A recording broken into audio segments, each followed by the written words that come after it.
স্বাগত কিশোর নিবেদিত প্রযত্নে বাংলাদেশে এই আয়োজনে আপনাদের সাথে আছে আমি রঞ্জন শুভ্র। সম্প্রতি চরম অস্থিরতা বিরাজ করছে দেশের কলেজ ও বিশ্ববিদ্যালয়গুলোতে। কথায় কথায় শিক্ষার্থীরা নেমে আসছেন সড়কে, ভাঙচুর অবরোধ যেন নিত্য নৈমিত্তিক ঘটনা। বিঘ্ন ঘটছে এতে লেখাপড়াতেও, আর এতেই আতঙ্কিত হয়ে পড়ছেন সাধারণ শিক্ষার্থী থেকে শুরু করে অভিভাবকরাও। এই বাস্তবতায় প্রযত্নে বাংলাদেশে আজকের বিষয় অস্থির শিক্ষাঙ্গন। আলোচনায় আজ আমাদের সাথে স্টুডিওতে আছেন ঢাকা বিশ্ববিদ্যালয়ের রাষ্ট্রবিজ্ঞান বিভাগের সাবেক অধ্যাপক ডক্টর আতাউর রহমান, আরও আছেন বাংলাদেশ জাতীয়তাবাদী ছাত্র দলের সাধারণ সম্পাদক নাসির উদ্দিন নাসির। দুজনকেই স্বাগত জানাচ্ছি। আমি ডক্টর আতাউর রহমান, আপনাকে দিয়ে যদি আজকের আলোচনা শুরু করতে চাই। অস্থির শিক্ষাঙ্গন, আমরা একটা গণ অভ্যুত্থান দেখলাম এবং সেই অভ্যুত্থানে শুরু থেকে একদম শেষ পর্যন্ত আমরা যেটা দেখেছি যে শিক্ষার্থীরা একটা ভীষণ গুরুত্বপূর্ণ বড় ভূমিকা রেখেছে। যদিও শেষ দিকে সেটি ছাত্র জনতার আন্দোলন হয়েছে, কিন্তু শুরু থেকে শিক্ষার্থীরাই আসলে মূল চালিকা শক্তি ছিল এই আন্দোলনের। কিন্তু সেই আন্দোলনের পরে সরকার পতন হলো, কয়েক মাস যেতে না যেতে আমরা দেখলাম যে শিক্ষাঙ্গনগুলো অস্থির হয়ে উঠছে এবং যেটি হওয়া উচিত ছিল যে শিক্ষার্থীরা সেই আন্দোলনের পর আবারও ক্লাসরুমে ফিরে যাবে, কিন্তু আমরা দেখলাম যে এক ধরনের অস্থির কিন্তু রয়েই গেছে। মোটা দাগে যদি জানতে চাই আপনার কাছে কেন এমনটা হচ্ছে। না, আপনাকে ধন্যবাদ। প্রথমে আমি বলতে চাই যে বাংলাদেশের যে ছাত্র জনতার অভ্যুত্থান, এটা কিন্তু ইতিহাসের একটা অন্যতম শ্রেষ্ঠতম, মানে আমি যদি দেখি, কারণ দেখেন 1976 সালে প্রথম ছাত্র মুভমেন্ট সাকসেসফুল হয়েছিল সোয়েটোতে, সাউথ আফ্রিকা। ওই বর্ণ বৈষম্য, ব্ল্যাক স্টুডেন্টস, ওদেরকে আলাদাভাবে দেখা হতো, যার ফলশ্রুতিতে জোহান্সবার্গে হাজার হাজার স্টুডেন্ট, এবং ওটা কিন্তু প্রথম অ্যাপার্থেইড যে সিস্টেম, ওটার বিরুদ্ধে প্রথম is the beginning of the end, যেটা শেষ হলো পরে, কিন্তু ওরাই কিন্তু শুরু করেছিল। সুতরাং এটা একটা। দুই নাম্বার হচ্ছে, আবার যদি দেখেন ইভেন ইউরোপে, ইস্টার্ন ইউরোপে, চেকোস্লোভাকিয়া 1989 সালে আমরা দেখেছি যে ছাত্ররাই একটা কমিউনিস্ট লিডারশিপকে পতন ঘটিয়েছিল। কিভাবে এবং 8 দিনের মাথায়। তো সুতরাং আরেকটা লাস্ট আমি বলি, টায়ানামেন স্কোয়ার, চায়না, ওখানেও ছাত্ররা, আপনি জানেন বেশি দিন হয় নাই, 2018 সালে অজস্র ছাত্র, অলমোস্ট মিলিয়ন, কিন্তু ট্যাঙ্ক, রোজ অফ ট্যাঙ্কস, ওটা তো আমরা দেখছি চোখের সামনে, যার ফলে ছাত্ররা টিকতে পারেনি। But that was one of the biggest students movement. And then last আমাদের অঞ্চলে পাশেই থাইল্যান্ড, ব্যাংককে যে ছাত্র আন্দোলন হয়েছে 2023, যার ফলশ্রুতিতে 28 year student emerged as a leader. কিন্তু অনেক ষড়যন্ত্র করে মিলিটারিরা তাদেরকে আবার দমিয়ে দিয়েছে। সুতরাং এটার প্রথম যে সিনড্রোম আপনি বললেন, যে বাংলাদেশে যতটুকু হয়েছে, এর ডেপথ, কতটুকু গভীর, এবং ছাত্রদের যে কতটুকু উচ্ছ্বাস, ওই যেটাকে আবেগ, তাকে যেভাবে দমন করা হয়েছে, এরপরে অস্থিরতা, এটা একটা নতুন কিছু না। এটা অস্থিরতা হবে, তবে এটা আমাদের সবাইকেই সজাগ থাকতে হবে। এবং আমি প্রথমে মনে করব ছাত্রদের যে ছোটোখাটো ভুল ভ্রান্তি, বিভেদ, ইনফাইটিং, এগুলো বর্জন করতে হবে। এই দলীয় স্বার্থ শুধু দেখলে হবে না, দলীয় ব্যক্তি স্বার্থ বা শুধু ব্যক্তি স্বার্থ, কোনো পার্টিকুলার কলেজ বা ইউনিভার্সিটির ছাত্র ওভাবে, বা তাদের ইন্টারেস্ট, ওর চেয়েও বড় এখন হলো বৃহত্তর। বিকজ এই ছাত্ররা কিন্তু একটা বড় আইডিয়া, বড় আইডিওলজি এবং বড় একটা অধিকার প্রতিষ্ঠার জন্য, এটা বাংলা যাদেরকে এখন বুঝতে হবে যে এটা এত সহজ না। তারা যে কাজটা করেছে এবং যেটা সাকসেসফুল হয়েছে, এটা কিন্তু ঐতিহাসিকভাবে একটা বিরাট ঘটনা। এটাকে আমরা মানে এই ছোট ছোট ভুল, শিক্ষার্থীরা অসহিষ্ণু হয়ে পড়ছেন কেন? যেখানে বলা হচ্ছিল যে ক্যাম্পাসগুলোতে এর আগের বিগত সরকারের ছাত্র সংগঠনের এক ধরনের দখলদারিত্ব ছিল, নৈরাজ্য ছিল, নির্যাতন, তাদের নানা ধরনের কর্মকাণ্ড ছিল, সেগুলো যখন নাই, তখন আসলে শিক্ষার্থীরা কেন অসহিষ্ণু হয়ে উঠছে? না, অসহিষ্ণুতার অনেক কারণ থাকতে পারে। একটা হচ্ছে অধিকার বোধটা এখন প্রবল, এখন বলার জায়গা তৈরি হয়েছে। না, বলার জায়গা এবং কারণ, এই যে আমাদের ইউনিভার্সিটি, আমাদের কলেজ, তিতুমির কলেজ যেটা বললো, যে আমাদের কলেজ এত বড়, 36,000 না কত স্টুডেন্ট, মানে ধরেন আমি জানি না এক্স্যাক্টলি, অনেক স্টুডেন্ট, কেন একটা বিশ্ববিদ্যালয় হবে না? এর যৌক্তিকতা থাকতে পারে। সুতরাং তাদের বলার অধিকার আছে। তবে পাবলিক স্পেস, কারণ তারাই তো এখন ক্ষমতায়। এখন যে একটা আমরা দেখছি ফ্লেজলিং গভর্নমেন্ট, অন্তর্বর্তী সরকার, এদের কাছে তো কোনো ক্ষমতা নেই। ছাত্রই তাদের শক্তি, জনতাই তাদের শক্তি। সুতরাং তারা যদি রাস্তায় আসে এবং আরেক দল যদি ধরেন ওটাকে বাধা দেয়, যেটা অন্য আরেকটা কলেজে দেখলাম, ওটা আমি অত্যন্ত মর্মাহত হলাম। এটা হওয়া উচিত ছিল না, কিন্তু হতে পারে। কারণ হয়েছে কি, প্রবল অধিকার বোধ থেকে এবং রাইট অ্যান্ড রং তারা এত শক্তভাবে, যেটা আমরা এখন করি না, হ্যাঁ আপনি ভুল করতেই পারেন, ওরা কিন্তু সেটা মানবে না। কেন ভুল করলেন, সেটা একটা হতে পারে, এই অস্থিরতা থাকবে। আমি সমাধানের দিকেও নিশ্চয়ই আমরা আলোচনা করবো। নাসিরউদ্দিন নাসিরের কাছে একটু যেতে চাই, কি বলবেন, কেন আসলে শিক্ষার্থীরা অসহিষ্ণু হয়ে পড়ছেন? আপনি একটি ছাত্র সংগঠনের নেতা, আপনার কাছে কি মনে হচ্ছে? ধন্যবাদ আপনাকে। এটি শুধু শিক্ষার্থীরা অসহিষ্ণু হয়েছে সেটি কিন্তু না। আমরা যদি 5ই আগস্টের ছাত্র জনতার গণ অভ্যুত্থান পরবর্তী সময়ে যদি আমরা লক্ষ্য করি, তাহলে আপনি দেখবেন এক ধরনের ষড়যন্ত্র সেটি শুধু দেশেই থেকে হয় নাই, বরং বিদেশ থেকে হয়েছে।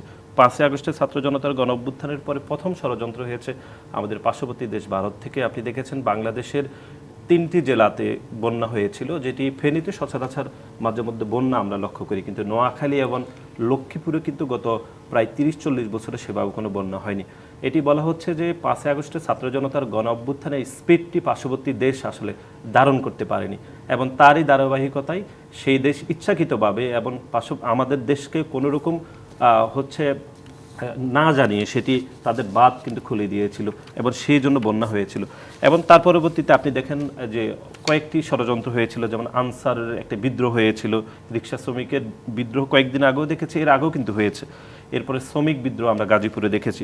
সার্বিকভাবে এই 5ই আগস্ট ছাত্র জনতার গণ অভ্যুত্থানের পরে যে পরাজিত যে প্যাসিস্ট শক্তি, তারা এক ধরনের ষড়যন্ত্র করছে, সেটি দেশ থেকে এবং বিদেশ থেকে। এরপরে আপনি যেটি বলেছেন এটি খুবই একটি যৌক্তিক বিষয়। 5ই আগস্টের ছাত্র জনতার গণ অভ্যুত্থানের পরে যারা অংশীদার ছিল, যারা এই গণ অভ্যুত্থানে সরাসরি নেতৃত্ব দিয়েছে অথবা এই খুনি হাসিনার বিরুদ্ধে যারা সংগ্রাম করেছে, সেই অংশীদাররা নিজেরাই আসলে বিভিন্ন সমস্যায় জড়িত হয়েছে। আমরা যেটি লক্ষ্য করছি সেটি হচ্ছে শিক্ষার্থীদের মধ্যে এক ধরনের অসচেতনতা তৈরি হয়েছে, এবং যারা গত 5ই আগস্ট ছাত্র জনতার গণ অভ্যুত্থানে সরাসরি পরাজিত শক্তি, যারা গণ অভ্যুত্থানকে ব্যর্থ করার জন্য যারা নির্বিচারে গুলিবর্ষণ করেছে, সেই খুনি সংগঠন ছাত্রলীগের সন্ত্রাসীরা এক ধরনের মদত দিচ্ছে বলে আমরা আসলে জানতে পেরেছি। সেজন্য আপনি দেখেছেন শুরুতে আমরা ঢাকা কলেজ এবং সিটি কলেজের মধ্যে একটি অনাকাঙ্ক্ষিত যেটি ঘটনা দেখেছি, এবং সর্বশেষ যেটি 3টি বাংলাদেশের খুবই সুনামধন্য শিক্ষা প্রতিষ্ঠান কবি নজরুল শরদ্দি কলেজের সাথে বাংলাদেশের আরেকটি সুনামধন্য শিক্ষা প্রতিষ্ঠান মোল্লা কলেজের শিক্ষার্থীরা যেভাবে সংঘর্ষে জড়িয়েছে, এটি খুবই দুঃখজনক। আমরা মনে করছি বাংলাদেশ জাতীয়তাবাদী ছাত্রদল মনে করছে যে বাংলাদেশের যতগুলো ছাত্র সংগঠন রয়েছে, সবগুলো ছাত্র সংগঠন এই দায়ভার আসলে এড়িয়ে যেতে পারে না। একই সাথে আমি যেটি বলছি সেটি হচ্ছে 5ই আগস্ট ছাত্র জনতার গণ অভ্যুত্থানে যারা পরাজিত শক্তি, বিশেষ করে ছাত্রলীগের সন্ত্রাসীদের এক ধরনের ইন্ধন রয়েছে, এবং একই সাথে যারা 5ই আগস্টের ছাত্র জনতার অংশীদার ছিল, তাদের মধ্যে পারস্পরিক যোগাযোগ সংকুচিত হয়েছে। সুতরাং এই যে সংকুচিত হওয়ার কারণে তাদের মধ্যে একজনের নেতৃত্ব দেওয়ার, মানে একটি পক্ষের অতি বেশি নেতৃত্ব দেওয়া এবং অন্যকে দমিয়ে রাখার যে একটি প্রবণতা তৈরি হয়েছে, সেই প্রবণতা থেকে শিক্ষার্থীদের এই মবকে আসলে বন্ধ করতে পারেনি। সেই জন্য এই ধরনের সমস্যা তৈরি হয়েছে বলে আমি মনে করছি। এবং আপনি দেখবেন যে এই যে সর্বশেষ যে 3টি শিক্ষা প্রতিষ্ঠান নিজেদের মধ্যে যে বিবাদে জড়িয়েছে, সেখানে একটি পক্ষ প্রোপাগান্ডা করে বাংলাদেশ জাতীয়তাবাদী ছাত্রদলের নামকে জড়িয়েছে ইচ্ছাকৃতভাবে। আমি গণমাধ্যমে দেখেছি যে ন্যাশনাল হসপিটালে যখন হামলা করেছে প্রথম দিন, এবং তারপর পরবর্তী সময়ে যে পরবর্তী দিন যে হামলা হয়েছে, সেখানে বাংলাদেশ জাতীয়তাবাদী ছাত্রদলের নেতৃবৃন্দরা ওই হামলা ঠেকানোর জন্য তারা ভূমিকা রেখেছে, যেটি গণমাধ্যমে প্রকাশিত হয়েছে, কিন্তু সেটি উল্টো বিবৃতি হয়েছে। আমরা একটি পক্ষকে দেখছি, এই অংশীদার যারা এই গণ অভ্যুত্থানে অংশগ্রহণ করেছে, তারা বাংলাদেশ জাতীয়তাবাদী ছাত্রদলকে জড়িয়ে প্রোপাগান্ডা করছে। সার্বিকভাবে আমাদের যেটি মনে হচ্ছে সেটি হচ্ছে এই গণ অভ্যুত্থানের 5ই আগস্ট ছাত্র জনতার গণ অভ্যুত্থানে যারা অংশীদার ছিল, তাদের মধ্যে যোগাযোগ সংকুচিত হয়েছে।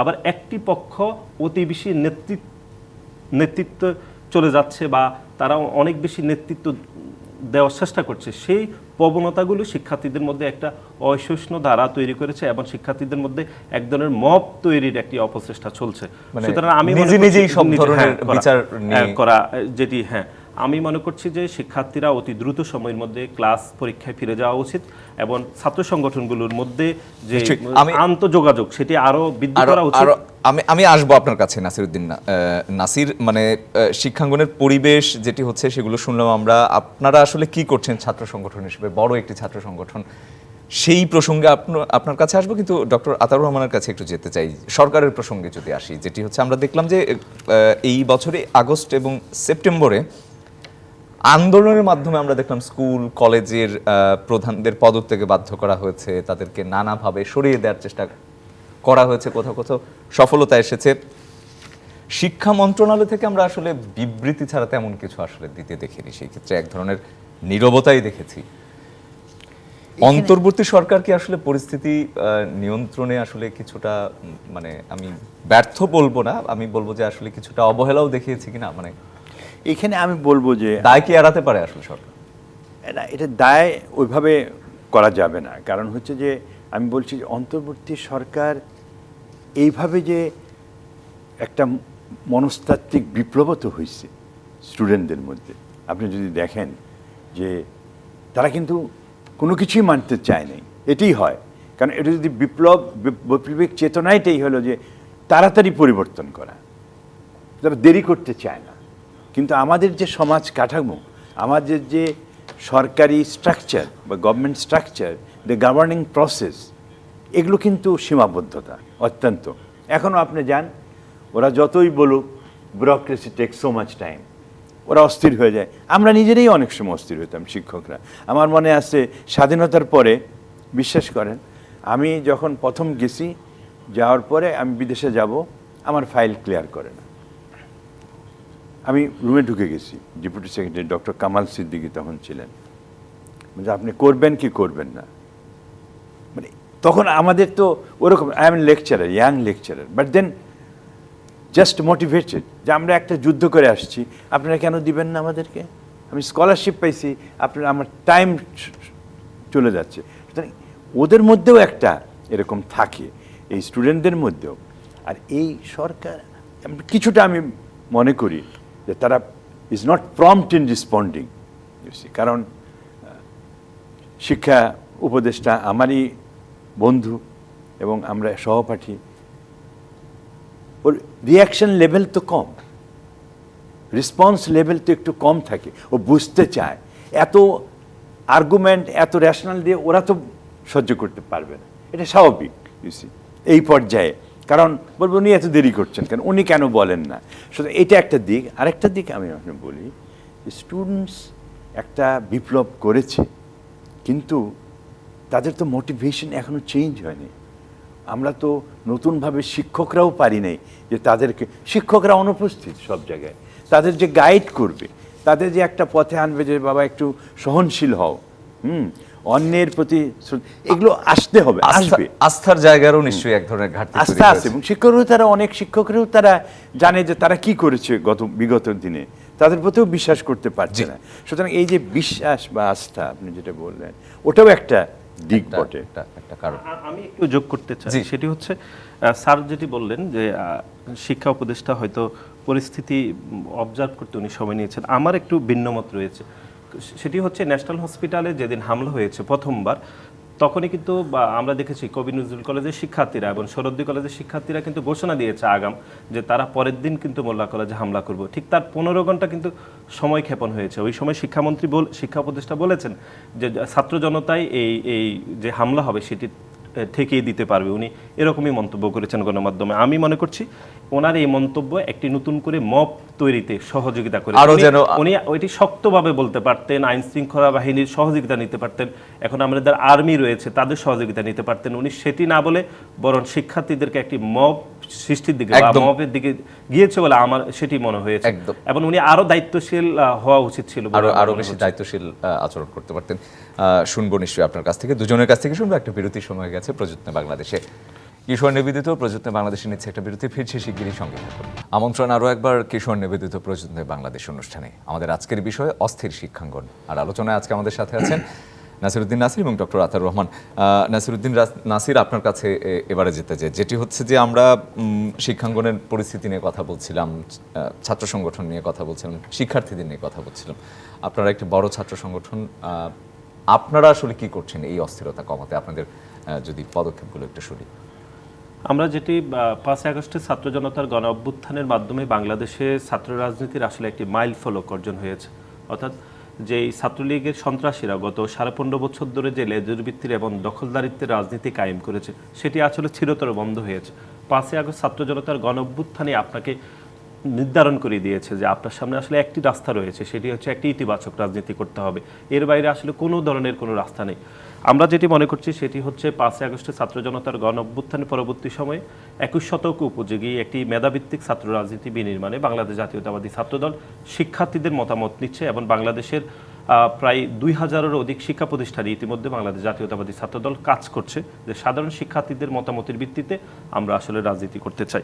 এবং আপনি দেখেছেন যে 5 আগস্টের আগে ছাত্রলীগের সন্ত্রাসীরা যে দখলদারিত্ব লেজুর ভিত্তির রাজনীতি করেছে, সেটি বাংলাদেশের ছাত্র রাজনীতি থেকে আসলে একদম চিরতরে বন্ধ হয়েছে।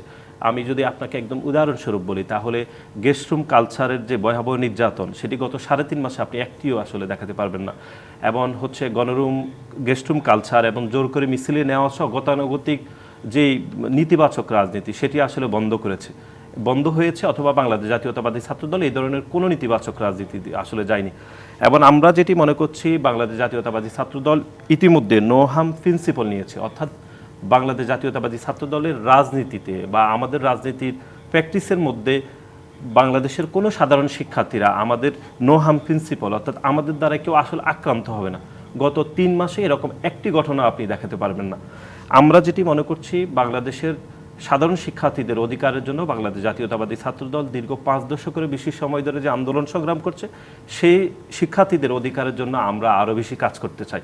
এবং শিক্ষার্থীদের মতামত ব্যতীত বাংলাদেশ জাতীয়তাবাদী ছাত্রদল একদম সরাসরি আমি যদি একদম নির্দিষ্ট করে জানতে চাই যে যেই সংঘাতগুলো ঘটছে, সংঘর্ষগুলো ঘটছে, সেগুলো থামাতে কোনো ভূমিকা কি রাখছেন? আমরা রেখেছি, অলরেডি আমরা ইতিমধ্যে কাজ করেছি। আমরা যেটি আপনাকে বলেছি যে সোহরাওয়ার্দী কলেজ এবং কবি নজরুলের শিক্ষার্থীরা যখন সংঘর্ষে জড়িয়েছিল, ঠিক তখনই বাংলাদেশ জাতীয়তাবাদী ছাত্রদল আমাদের এই 2 ইউনিটের শিক্ষার্থীরা সংঘর্ষকে আরও একটু কমে নেওয়ার জন্য আসলে শিক্ষার্থীদের সাথে আলাপ আলোচনা করেছিল। কিন্তু আপনাকে যেটি আমরা বলতে চাই সেটি হচ্ছে, একটি সংঘর্ষ থামানো যতটা কঠিন, কিন্তু সংঘর্ষ তৈরি করে দেওয়া এটি অনেকাংশে আসলে সহজ।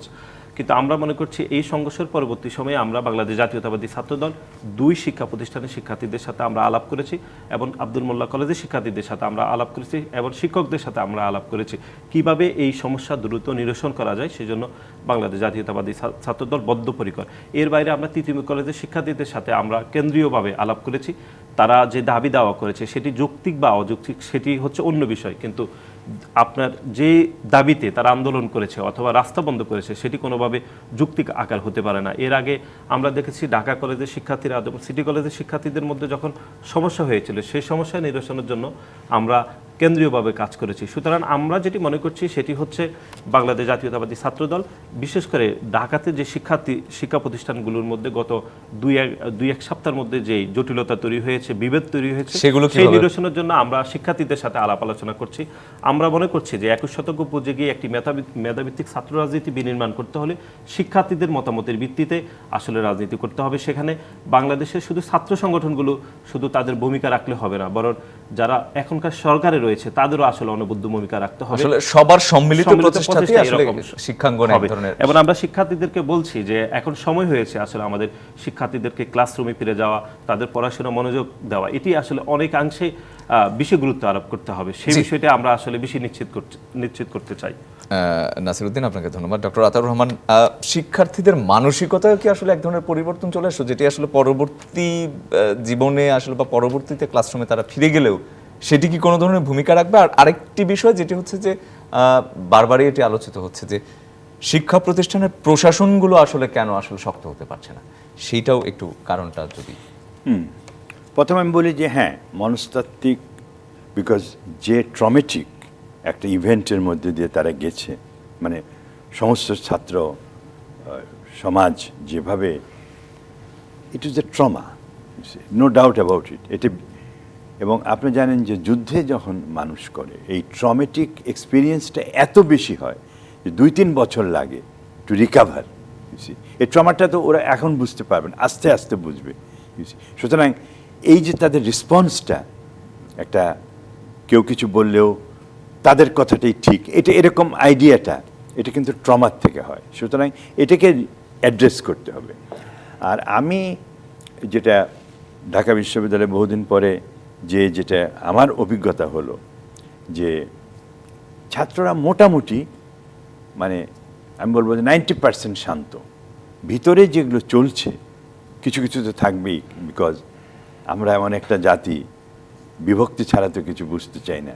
কনফ্লিক্ট ইজ ইনহেরেন্ট, এটা আমাদের এবং স্বাধীনতার পর থেকে শাসকরাও সেটিই চেয়েছে আসলে প্লাস এক ধরনের। গত দিনগুলো তো যেমন একটা আমরা দেখছি যে একটা স্টিম রোলার চালিয়ে সবাইকে, যেমন এদেরকে আসতেই দেয় নাই, ছাত্রদলকে আসতেই দেয় নাই, বৈষম্য বিরোধী তো তখন ছিলই না। সুতরাং ওটা একটা একদলীয় ছিল, কিন্তু এখন যখন সবাই স্বাধীনতা ভোগ করতে চাচ্ছে, সুতরাং ওই উন্মাদনাটা তো থাকবে। সুতরাং এটা একটা দিক। আরেকটা হচ্ছে যে যেটা আপনি যেটা বললেন, প্রশাসনের অস্থির নিজেরাও, কারণ এত এনগেজমেন্ট করতে হচ্ছে ছাত্রদের সঙ্গে, এটা আমরা হয়তো কোনো দিন করি নাই। আগে যেমন আমরা যখন ছাত্র ছিলাম তখন এত ছাত্রদের সঙ্গে কথা বলে সব কাজ করতে পারিনি।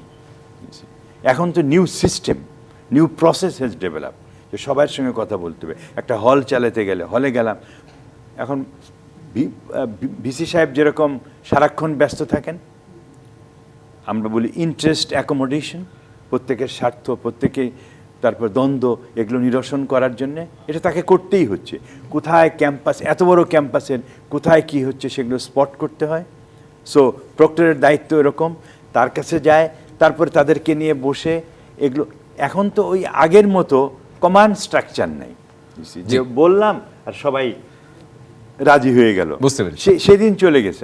আমি তো ডিন ছিলাম ঢাকা বিশ্ববিদ্যালয়ে, তখন সব ছেলে মেয়েদের, আমি তো ইভেন আরো শক্ত ছিলাম, যে তোমরা যদি যৌক্তিক না বসে থাকলে আমি করব না। বুঝতে পেরেছি যে এখন তো অন্য ধরনের। প্রশাসনগুলো আসলে কেন সক্রিয় হচ্ছে না? প্রশাসন তো সক্রিয়, but then dealing with them, মেথডটা আলাদা। You got the point. আগের মেথডটা ছিল ভাইস চ্যান্সেলর রুমে ওরা সহজে ঢুকতে পারতো না, সেই দিন তো আর নাই। এখন ভাইস চ্যান্সেলর না দিলে ওরা ঢুকে যাবে। এই অধিকার বোধটা খুব বেশি। একদম একদম স্পষ্ট।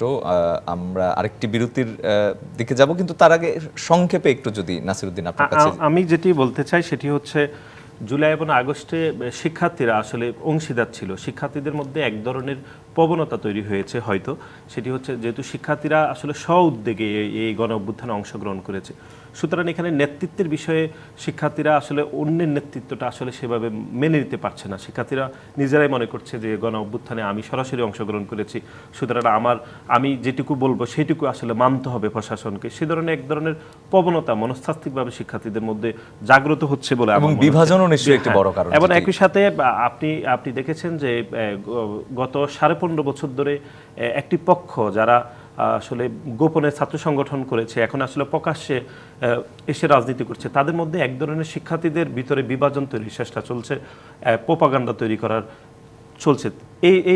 এই প্রোপাগান্ডার মধ্যে শিক্ষার্থীরা অনেক সময় ঝাঁপিয়ে পড়ছে, সেটিও একটি কারণ হতে পারে।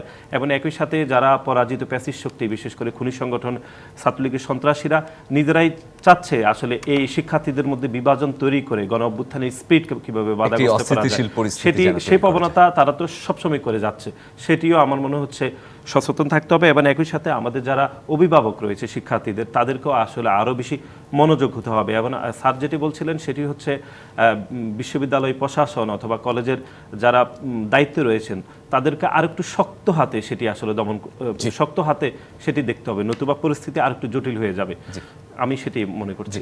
এইখানে আমি একটা আমরা শুনবো নিশ্চয়ই দুজনের কাছ থেকে। আমাদের আরেকটা বিরতির সময় হয়ে গেছে, ফিরবো আপনার কাছেই ডক্টর আতাউর বিরতি থেকে এসে। কিভাবে শক্ত হয় কিশোর নিবেদিত প্রযত্নে বাংলাদেশে নিচ্ছি আরেকটা বিরতি। ফিরছি শিগগিরই, সঙ্গে থাকুন। আমন্ত্রণ আরও একবার কিশোর নিবেদিত প্রযত্নে বাংলাদেশে। আজকে আমাদের বিষয় অস্থির শিক্ষাঙ্গন, আর আলোচনা করতে আমাদের সাথে স্টুডিওতে আছেন ডক্টর আতাউর রহমান এবং নাসিরউদ্দিন নাসির। নাসিরউদ্দিন নাসির, নিয়ন্ত্রণের উপায়টা কি হতে পারে, বা ছাত্র সংগঠন হিসেবে রাজনীতির যে রাজনৈতিক উপায়গুলো আসলে কি হতে পারে শিক্ষাঙ্গনে এই অস্থিরতা কমাতে? আমরা যেটি মনে করছি সেটি হচ্ছে এখনকার সরকারের আসলে যারা স্টেক হোল্ডার ছাত্র সংগঠন হিসেবে কাজ করছে আনঅফিসিয়ালি, সেটি হচ্ছে বৈষম্য বিরোধী ছাত্র আন্দোলনের যারা, তাদেরকে সরকার অনেক বেশি স্পেস দিচ্ছে। এটি আমরা খুবই দুঃখজনকভাবে লক্ষ্য করছি। আপনাকে যদি আমি মানে নিয়ন্ত্রণের মধ্যেও আমি যদি বলতে চাই, সেটি হচ্ছে বাংলাদেশের যে সংস্কারের অনেকগুলো কমিশন হয়েছে অথবা বিভিন্ন অফিস আদালতে বিভিন্ন সংস্কারের রূপরেখা তৈরি করছে সরকার, সেখানে ছাত্র প্রতিনিধি প্রত্যেকটি সংস্কারের আসলে একজন করে প্রতিনিধি নেওয়া হচ্ছে। কিন্তু এটি দুঃখজনক হচ্ছে শুধুমাত্র বৈষম্য বিরোধী আন্দোলন থেকে, আন্দোলনে যারা নেতৃত্ব দিচ্ছেন তাদের মধ্যে থেকে শুধুমাত্র প্রতিনিধি নিয়োগ দেওয়া হচ্ছে। কিন্তু বাংলাদেশে জুলাই এবং আগস্টের গণ অভ্যুত্থানের প্রায় ছাত্রলীগ ব্যতীত প্রায় সব কয়টি ছাত্র সংগঠন আসলে এই জুলাই অভ্যুত্থানের অংশীদার। কিন্তু দুঃখজনক হলেও কোনো ছাত্র সংগঠন থেকে কোনো প্রতিনিধি নেওয়ার আমরা একটি তথ্য পাইনি। এবং বাংলাদেশ জাতীয়তাবাদী ছাত্র দলের এই জুলাই এবং আগস্টের গণ অভ্যুত্থানের 100-রও অধিক নেতাকর্মী শহীদ হয়েছে। বাংলাদেশের অন্য কোনো ছাত্র সংগঠন এখনো পর্যন্ত গণমাধ্যমে তাদের কতজন শহীদ হয়েছেন অথবা কতজন আহত হয়েছেন, কতজন গুলিবিদ্ধ হয়েছেন, এরকম তথ্য তারা প্রকাশ করতে পারেনি। সুতরাং আমরা যেটি মনে করছি সেটি হচ্ছে সরকারের এক ধরনের প্রবণতা রয়েছে শুধুমাত্র একটি পক্ষকে তারা হচ্ছে এই সংস্কার অথবা সমস্যা নিরসনে শুধুমাত্র একটি পক্ষকে তারা আসলে ইনক্লুড করছে। এটি একটি যাবতীয় সমস্যার একটি এলিমেন্ট তৈরি হচ্ছে বলে আমার মনে হচ্ছে। এটি একটি উপায়। আর আরেকটি বিষয় সেটি হচ্ছে সরকারের বিশেষ করে শিক্ষা উপদেষ্টার আরও অনেক মনোযোগ দিতে হবে। বিশেষ করে জুলাই এবং আগস্টে যারা অংশীদার শুধুমাত্র শিক্ষার্থীরা না, বরং যারা শিক্ষক রয়েছে, আমরা একটু আগে যেটি বলছিলাম বিভিন্ন বিশ্ববিদ্যালয়ের ভাইস চ্যান্সেলর নিয়োগ দেওয়া হচ্ছে অথবা কলেজের প্রিন্সিপাল নিয়োগ দেওয়া হচ্ছে, শুধু একটি পক্ষ থেকে এটি নিয়োগ দেওয়া হচ্ছে বলে আমাদের মনে হচ্ছে। বরং যারা জুলাই এবং আগস্টে গণ অভ্যুত্থানে সরাসরি অংশগ্রহণ করেছেন যে সকল শিক্ষকদেরকে, তাদেরকে তাদের পছন্দ মাফিক অথবা তাদের স্ব প্রতিষ্ঠানে বা আমরা যদি বড় অর্থে বলি বড় বড় শিক্ষা প্রতিষ্ঠানের ভাইস চ্যান্সেলর সব প্রশাসনিক পদে নিয়োগ দেওয়া হচ্ছে না। এটি এক ধরনের বৈষম্য তৈরি করছে বলে আমাদের মনে হচ্ছে। এবং একই সাথে আমাদের মনে হচ্ছে শিক্ষা উপদেষ্টার আরও বেশি শক্ত হাতে এটি দেখতে হবে প্রশাসনের যে ভূমিকা আমরা একটু আগে যেটি বলছিলাম। এবং যারা অভিভাবক রয়েছে তাদেরও আরও বেশি ভূমিকা রাখতে হবে। বিশেষ করে শিক্ষার্থীরা কি করছে বা ক্লাসের বাহিরে তারা মব তৈরি করতে তারা কোনো সহযোগিতা করছে কিনা বা হচ্ছে অন্যের উস্কানিতে তারা পা দিচ্ছে কিনা, সেগুলো অভিভাবকদেরকে আরো বেশি ভূমিকা রাখা উচিত। ঐক্য এবং সমন্বয়। হ্যাঁ, এবং বাংলাদেশ জাতীয়তাবাদী ছাত্রদল ইতিমধ্যে বাংলাদেশের সাধারণ শিক্ষার্থীদের সাথে এই ধরনের বিশৃঙ্খল কোনো প্রোগ্রামে না যাওয়া যায় সেজন্য শিক্ষার্থীদের সাথে আমরা আলাপ আলোচনা করছি। এবং আমরা মনে করছি বাংলাদেশের প্রত্যেকটি ছাত্র সংগঠনের ভূমিকা রাখা উচিত যেন এই ধরনের বিশৃঙ্খল কোনো পরিবেশে শিক্ষার্থীরা যেন না জড়িয়ে যায়, সেই জন্য শিক্ষার্থীদেরকে সচেতন করতে হবে। ছাত্র সংগঠনের ভূমিকা রয়েছে এবং বাংলাদেশ জাতীয়তাবাদী ছাত্রদল ইতিমধ্যে সেই কাজটি শুরু করেছে। আমরা সর্বশেষ যেটি বলতে চাই সেটি হচ্ছে একবিংশ শতাব্দীতে এসে প্রকাশ্যে যে ছাত্র সংগঠন প্রায় গুলি করেছে জুলাই এবং আগস্টে, সেই সংগঠন একটি সন্ত্রাস বিরোধী আইনে যারা নিষিদ্ধ হয়েছে। এবং যেহেতু জুলাই এবং আগস্টের গণ অভ্যুত্থানের একটি স্পিড ছিল যে খুনি সংগঠন ছাত্রলীগের রাজনীতি বন্ধ করতে হবে, যেহেতু এই গণ আকাঙ্ক্ষা তৈরি হয়েছিল এবং ইতিমধ্যে সেই গণ আকাঙ্ক্ষার ফসল হিসেবে ছাত্রলীগের রাজনীতি বন্ধ করেছে এবং এই সিদ্ধান্তকে সাধারণ শিক্ষার্থীদের সংগঠন হিসাবে আমরা স্বাগত জানাচ্ছি। সুতরাং সেই খুনি সংগঠনের কোনো নেতাকর্মীদেরকে এখনো পর্যন্ত গ্রেপ্তার করা হয়নি, শুধুমাত্র স্বল্প কিছু নেতাকর্মীদেরকে গ্রেপ্তার করা হয়েছে। তাদের শীর্ষ নেতৃত্ব যারা প্রকাশ্যে গুলি করেছে, শুধুমাত্র পুলিশের গুলিতে 2000-এরও বেশি ছাত্র জনতা খুন হয়নি, বরং ছাত্রলীগ, যুবলীগ, আওয়ামী লীগের সন্ত্রাসীরা প্রকাশ্যে গুলি করেছে। সেরকম কোনো বড় সন্ত্রাসীদেরকে এখনো পর্যন্ত গ্রেপ্তার করা হয়নি। সুতরাং আমরা মনে করছি এই ছাত্রলীগ, যুবলীগ, আওয়ামী লীগের সন্ত্রাসীদেরকে গ্রেপ্তার করতে হবে। তারা এখনো অনেকে দেশে রয়েছেন, তারা শিক্ষার্থীদের মধ্যে বিভাজন তৈরির চেষ্টা করছে। সুতরাং তাদেরকে গ্রেপ্তার করতে হবে, শিক্ষার্থীদেরকে সচেতন করতে হবে। শিক্ষা উপদেষ্টা সহ সরকারের সর্বমহলের আরও কীভাবে জোরালো ভূমিকা করা যায় সেগুলো করতে হবে। এবং একই সাথে সর্বশেষ যেটি বলছি, এখনকার অন্তর্বর্তীকালীন সরকার শুধুমাত্র একটি সংগঠনকে, বৈষম্য বিরোধী সংগঠনকে সব কাজে জড়িত করছে। অন্য কোনো ছাত্র সংগঠন যারা জুলাই এবং আগস্টের গণ অভ্যুত্থানের অংশীদার তাদেরকে কোনো কাজে জড়িত বুঝতে করছে না। পেরেছি। সুতরাং এতে করে নতুন করে বৈষম্য তৈরি হচ্ছে বলে আমাদের মনে হচ্ছে। জি, ডক্টর আতাউর কি বলবেন? না, প্রথম কথা হচ্ছে এখন তো আমরা একটা নির্বাচনের দিকে যাচ্ছি, সুতরাং রাজনৈতিক দলগুলোর যে বিভিন্ন দল ছাত্র সংগঠন আছে, যেমন বিএনপির ছাত্র দল, জামাতের ইসলামিক শিবির, এরা সক্রিয় হবে। সেই সঙ্গে বৈষম্য বিরোধী যারা সবচেয়ে বেশি অবদান রেখেছে তারাও মাঠে আসবে। বিশেষ করে ঢাকা বিশ্ববিদ্যালয়ে তারা তো বেশি সংগঠিত। সুতরাং আমি মনে করি এর মধ্যে দিয়ে একটা মানে সহ অবস্থান ছাড়া এর কোনো বিকল্প নেই। কারণ যখনই নির্বাচন দিবে ঢাকা বিশ্ববিদ্যালয়ে তখন তো এরা সবাই সক্রিয় হবে। তখন নিজেদের মধ্যে আমরা চাই না যে একটা দ্বন্দ্ব হোক, নিজেদের মধ্যে আবার সেই পুরানো ধারায় আমরা ফিরে যাই। কারণ সবারই শুরু থেকে একটি চাওয়া ছিল বৈষম্যহীন একটি বাংলাদেশ। বাংলা, সুতরাং যারা বৈষম্য বিরোধী তাদের রোল বেশি থাকলেও এখন আর এটা বলা যাবে না। এখন বলতে হবে আমরা সব ছাত্র একসঙ্গে, যার কতটুকু কার কতটুকু পপুলারিটি আছে অ্যামাং দ্য ওভারঅল স্টুডেন্ট, সেটা সঠিক নির্বাচনের মধ্যে এটা কিন্তু একটা আমি মনে করি এক্সপেরিমেন্ট হতে পারে। ছাত্রদলও থাকলো, শিবিরও থাকলো এবং বৈষম্য বিরোধী আসলো, তার মধ্যে এমার্জ হোক নতুন নেতৃত্ব। আমরা তো সেটাই চাচ্ছি, কারণ এটা হলো stepping stone for a bigger national election. কারণ এই জিনিসগুলোই তো আবার উপরের দিকে ন্যাশনাল ইলেকশনে প্রতিভূত হবে। আজকেও যে কথাগুলো আসছে, এই রাজনৈতিক নেতারাও তখন আরও জোরে জোরে কথা বলবে যে অমুক দল এগিয়ে যাচ্ছে, অমুক দলকে ই করছে। এটা তো আমাদের জন্য বড় চ্যালেঞ্জ। আর সে সঙ্গে আরেকটা যেটা একদম শেষ দিকে চলে এসেছি, যে নিয়ন্ত্রণের কোনো নিয়ন্ত্রণ, পরামর্শ। আরেকটা যেটা আপনি বলছেন শক্ত হাতে আর হবে না। কারণ এখন যারাই নিউ ম্যানেজেরিয়াল মানে লিডারশিপ গড়ে তুলতে হবে, এখন সে আগের বললাম আর হবে, ছাত্ররা সেটা মানবে না। সুতরাং এখানে ইন্টারেস্ট অ্যাকোমোডেশন, সবার স্বার্থ, সবার সুযোগ, এগুলোকে অ্যাকোমোডেশন করেই আমাদের চলতে হবে। আমাদেরকে এটাই নতুন বাংলাদেশ। এগিয়ে যেতে হবে। নাসিরউদ্দিন নাসির, ডক্টর আতাউর রহমান, অসংখ্য ধন্যবাদ দুজনকে প্রযত্নে বাংলাদেশে আমাদের আজকের এই আয়োজনে সময় দেওয়ার জন্য। শেষ করছি কিশোর নিবেদিত প্রযত্নে বাংলাদেশের আজকের আয়োজন। ডিবিসির সঙ্গে থাকুন।